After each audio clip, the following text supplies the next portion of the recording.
Oh no! No! Ah! I'm Trent Palmer. I fly drones for a living and bush planes for fun. Follow along as I journey off the beaten path of aviation.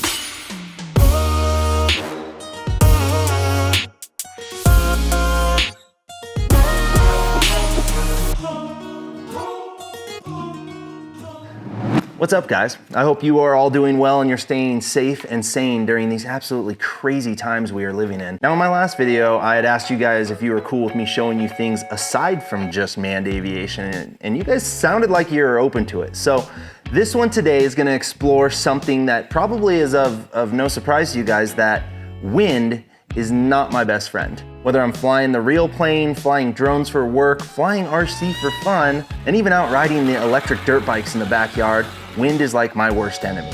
So the goal of this video is to utilize wind, find a way to enjoy it so we're not always just sitting around upset when it's blowing like crazy out. So in my last video, I showed you guys this Versa wing from Flight Test. Now this is a flying wing. It's designed by them to be very versatile, hence the Versa wing name. Basically, you can run a motor on it, front or back. You can add all these pods. They have landing gear for it, everything. I built it as a slope soaring wing, basically as a glider. Now, for those of you that are wondering what the hell is slope soaring, Trent, basically slope soaring is the act of flying with a glider using ridge lift. Ridge lift is created when wind blows up a hill, basically. For a moment, let's pretend this sheet of paper is a hill and the wind is blowing into the hill. It's gonna get pushed upwards and create what's called ridge lift, basically a large updraft from the wind blowing up the hill. And when using something like a glider like this, you can throw it off the hill into the wind. It's gonna create all that lift. You don't need propulsion from a motor. You can fly these things around endlessly. It's actually a really good time. Now, what's really awesome about these foam board wings from Flight Test is that they're super easy to build. They end up being extremely light, and because of that, they can fly in very little winds. They fly really nicely in like a 5 to 10 mile an hour breeze. I've actually had a lot of fun flying this thing. The problem is that we don't always have 5 to 10 mile an hour winds out here in the desert. Normally we're having 20 to 30 mile an hour winds. And the other problem is most of the hills around here are gonna be covered in rocks. So durability is a huge concern when we're looking at wings like this. So Ken, a buddy of mine, and I came up with the idea to build some foam wings from scratch with a couple key characters in mind. First is we want them to be durable. That's first and foremost. That is the most important thing to us, just because if you go out there and break your plane, especially when you're going way up to the top of some of these ridges, it just sucks to be let down and have to go all the way back to fix the thing. So we wanted something that was very resilient to crashes and landings in rocks and bushes and all the stuff that we're flying in around here. But we also wanted it to be easy to repair while we're out there. The second thing was we want them to be able to handle high winds. So it's gonna end up with a heavier wing loading compared to the Versa wing from Flight Test, something that is gonna be able to penetrate air very well, but also fly relatively efficiently so it could be a very dynamic, fast wing. And the third big feature we wanted was to be able to combat fly these things. So this is actually a category of slope soaring called combat, where you basically are battling each other in the air, trying to knock each other out of the air, which makes it a much more interactive and fun way to fly RC. I mean, let's be honest, who doesn't love the destructive nature of something like that? So with those three goals in mind, we went online, found what we think is probably the right airfoil for a wing like this. Ken threw it into his design software and started modeling what is hopefully going to be an awesome wing.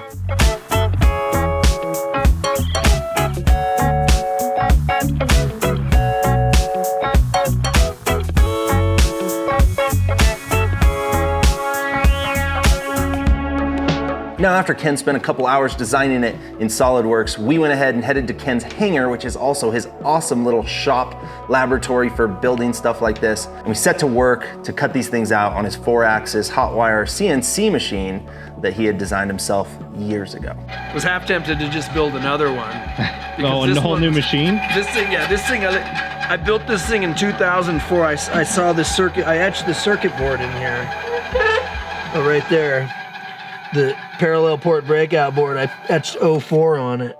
So it was just a quick 2-day project, like. Quick 2-day project. I'm just saying it has no home switches. That's really annoying. Like, we have to manually find it, zero it, and hope that it doesn't skip a beat. You know what you're looking at?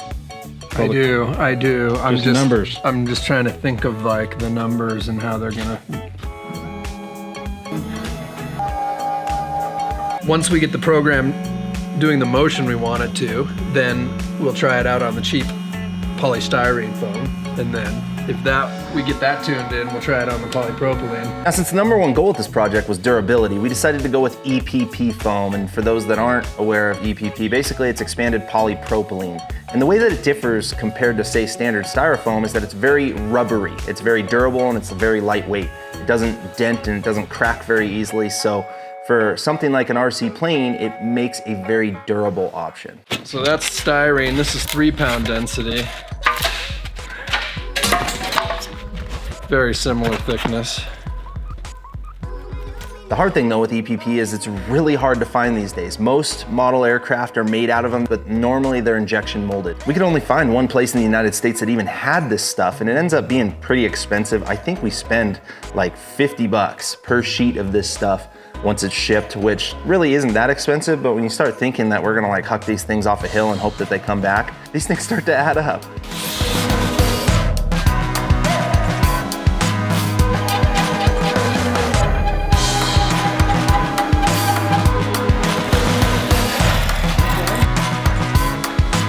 The aspect ratio does not look right on this. Oh, as far as the Yeah, it should be taper to it. Oh, your wire broke. So here we are, day 2. First day was a failure. We went through a whole sheet of foam and did not get one usable plane out of it. We were hoping. It was only a failure if you expect. It's only your Success. expectations that mean it. Basically, the issue we had is the wing is going to get cut out of the 2-foot or even 3-foot wide section of this, but the spread between these two, the two axes on the machine, or the 4 axes, what, that's 4 foot, right? Basically, when we're doing such a big taper, Yeah. which is what we're doing here, there's just a lot more that goes into getting it right. Yeah. So what we want is we want to bring the wire guides right up to the material in order to make it easier for us. Yeah. Before we were trying to do it such that the software would allow us to compensate for the distance and the springs and all this stuff, and it just wasn't working. Yeah, and plus you'd have to get this perfectly centered in here, and then, like you said, you got to draw a much bigger edge around it to get that wire to go through. Like if we were just doing a symmetrical wing, that would be easy. Easy. If there was no taper to it, but with the taper, that changes everything. Yeah. So, Ken had to go back to the drawing board. We're gonna rearrange this whole table to come up right to the edges. Also, it had a spring on this side that was making the offset on this side too long. So now we're trying to figure out a way to keep tension in that wire, because it has to vary by, like, what, you said 4 inches? Yeah. The amount of taper we're doing here, the wire length changes by 4 inches throughout its cut. So the spring, even if the spring can tension 4 inches, it's gonna generate a lot of tension and then break the wire, or not enough tension on the other end. Yeah. You know? So that's why we're going to the, hopefully the pulley idea. The other question I'm sure a lot of you have is a question I had for Ken yesterday that I said, at what point do we just cut out some airfoil shapes and hand hot wire cut it like we used to back in the day? And my answer for that is that I would be defeated in this contraption that I built. Yeah. Oh, hey, Nick. Oh, hey. All right. Scientific calibration. Spring test. Does this match this? That's about where you had it. Pretty damn good, huh? We could drain some water out of here too. We also came up with some other redneck ingenuity here. Go for it. I think The wire broke. we'd be done by now. So now we're going again. Take 3 or 4. All right, day 3, attempt round 3. Ken has kind of cleaned up the software. Hopefully the program's gonna work this time. He's not saying hopefully, he's saying it will. Still trying on the cheap foam, and then hopefully today we'll have some wings. The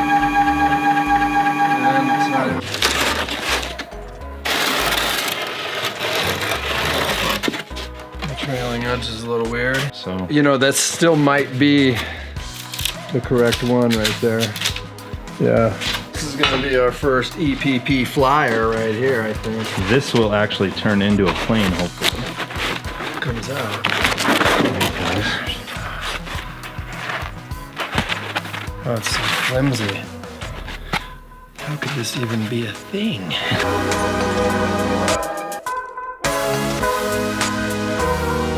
Going for the final cut.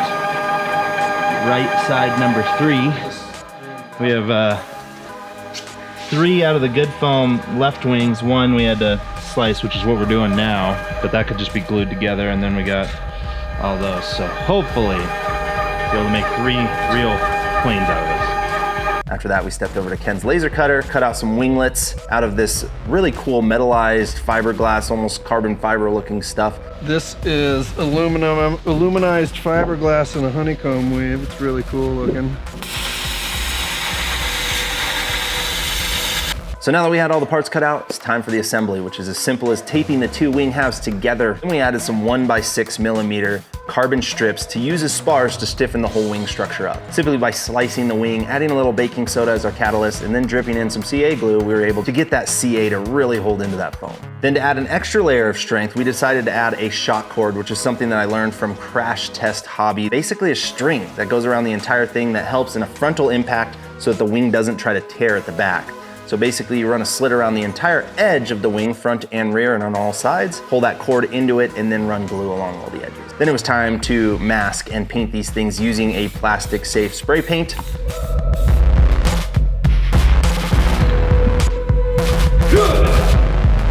The next step was to laminate. Now this is a lamination film used primarily by sign makers. Basically when they're printing graphics, the print is not UV protected until they use something like this laminate. It's a heat activated film, it's pretty strong, but it does 2 things. 1, it makes the entire structure way more rigid, and it also makes it a lot more streamlined. After that, all we had to do was cut out holes for servos, the receiver, the battery, and a little switch, and then cover that back up, and we're off to the races. Now, even though this turned into a lot bigger and more difficult project than we thought it should be, fortunately for us, learning a new skill doesn't have to be, thanks to the sponsor of this video, Skillshare. Skillshare is an online learning community with thousands of inspiring classes for creative and curious people. Skillshare is curated for learning, meaning there are no ads and they're always adding premium new classes so you can follow all your interests, stay focused, and follow wherever your creativity takes you. Explore new skills, deepen existing passions, and get lost in creativity. Now, obviously, with this current virus situation, a lot of us are spending a lot more time distance from others and a lot of time at home, which can lead a lot of us to going a little stir crazy. So this is a perfect time to direct some of our boredom into a more productive manner and learn a new skill set that could be something that can go into our professional tool belt moving forward.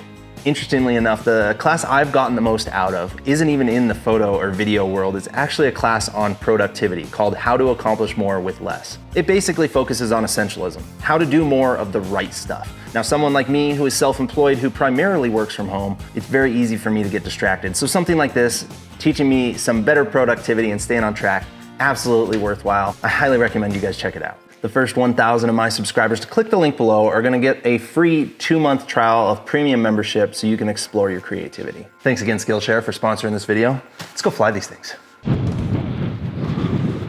Okay, it's windy, and we've got a good, like, that might be 1,000 feet of vertical, or at least 800, but I think that's gonna work. Yeah, if we lose one down there, it's probably...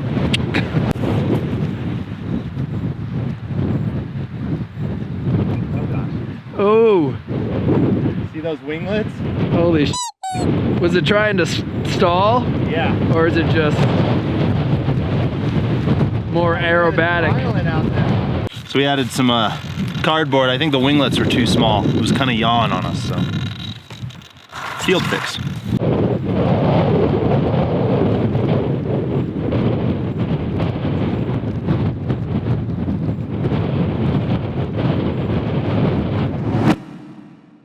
All right, we tweaked the gliders a little bit, put a bigger winglets on the side, waited for the wind to calm down. This is, what, round 2 or 3 of the test flights, but I got high hopes. Today's gonna work.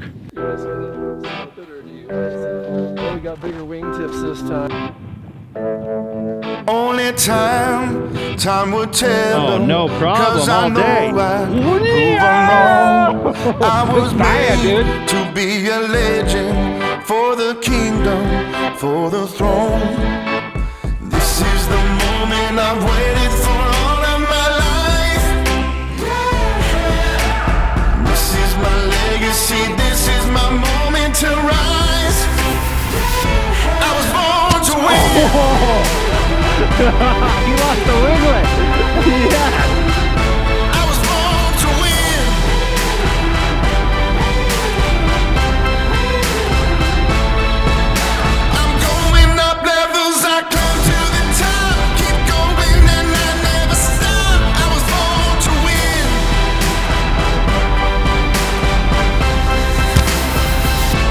was born to win. So we finally did it. We have successfully got these things to fly and found an awesome hill right behind my house actually to fly these things from. So I hope you guys enjoyed watching us struggle through this.